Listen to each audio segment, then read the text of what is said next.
दरवर्षीच जानेवारी महिन्यात होतात, म्हणून आज आपण हा कार्यक्रम साजरा करत आहोत. तर स्वयंशासन दिन म्हणजे काय, तर आपल्याचे काही जण मुख्याध्यापक, उपमुख्याध्यापक, पर्यवेक्षक, शिक्षक आणि शिपाई होऊन शालेय व्यवस्थापन बघणार असतात. तर आज माझ्या मुख्याध्यापक पदाची जबाबदारी आलेली आहे. तर मी नवीन मुख्याध्यापक असल्यामुळे तुम्ही सर्व मला सहकार्य कराल ही अपेक्षा.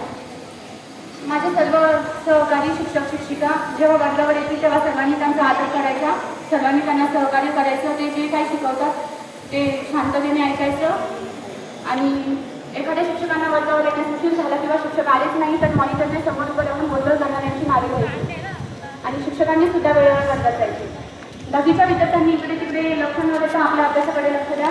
तुमच्या सर्व परीक्षा चालू आहेत ना, मग पेपर नीट समजून घ्यायचा आणि मग सोडवायचा. हेच तुम्हाला वार्षिक परीक्षेला कामाला येईल. यावर्षी वार्षिक परीक्षा खूप कडक होणार आहे.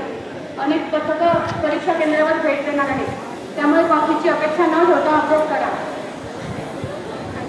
उद्या आपल्या शाळेत प्रजासत्ताक दिनानिमित्त सांस्कृतिक कार्यक्रमाचे आयोजन केलेले आहे. त्यामध्ये ज्या मुलांनी सहभाग घेतलेला आहे त्यांनीच तिकडे प्रॅक्टिससाठी जावे, बाकीच्या मुलांनी वर्गात बसून आपापला अभ्यास करावा. परवा दिवशी आपल्या शाळेत आनंदनगरी आणि रांगोळी स्पर्धांचे आयोजन केलेले आहे. या सर्व स्पर्धांमध्ये तुम्ही मोठ्या संख्येने सहभाग घ्यावा.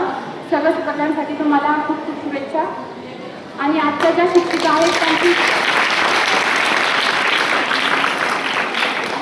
शिक्षिका बनलेल्या आहेत त्यांची व्यवस्था या रूममध्ये केलेली आहे आणि जे शिक्षक आहेत त्यांची व्यवस्था ते कलादालन लिहिलेल्या रूममध्ये केलेली आहे.